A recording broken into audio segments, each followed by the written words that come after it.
এই একটা আছে আলহামদুলিল্লাহ, এই যে একটা আছে।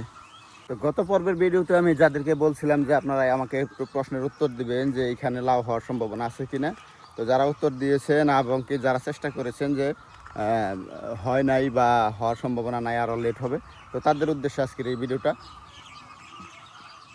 তো আমার এখানে কিন্তু লাউ গাছগুলো খুব যে একটা বড় হয়েছে তা কিন্তু না, তবে আমি যদি আপনাদেরকে দেখাই খুব জুম বা খুব কাছাকাছি থেকে যে কী পরিমাণ লাউ এখানে আসছে, তো সেই ক্ষেত্রে আপনাকে আমি যদি দেখাইতে চাই আপনি অবশ্যই দেখলে বুঝতে পারবেন।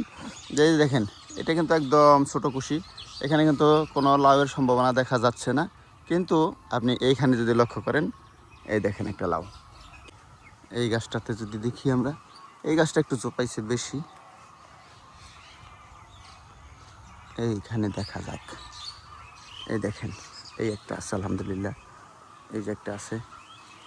তো এরকম যদি আরও দেখাই আপনাদেরকে, এই যে একটা আছে, তারপরে যদি আরও দেখাই এখানে, এই দেখেন একটা,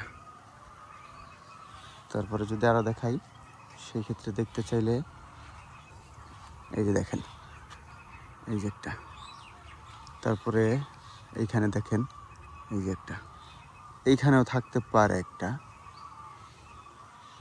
না এদিকে আর নাই।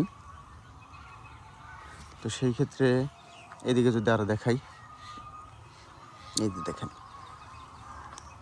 এই একটা, এই যে একটা, এদিকে আর নেই। তবে আমার এইগুলোতে কীটনাশক স্প্রে করতে হবে, পোকা দেখা যেতেছে, এই যে একটা।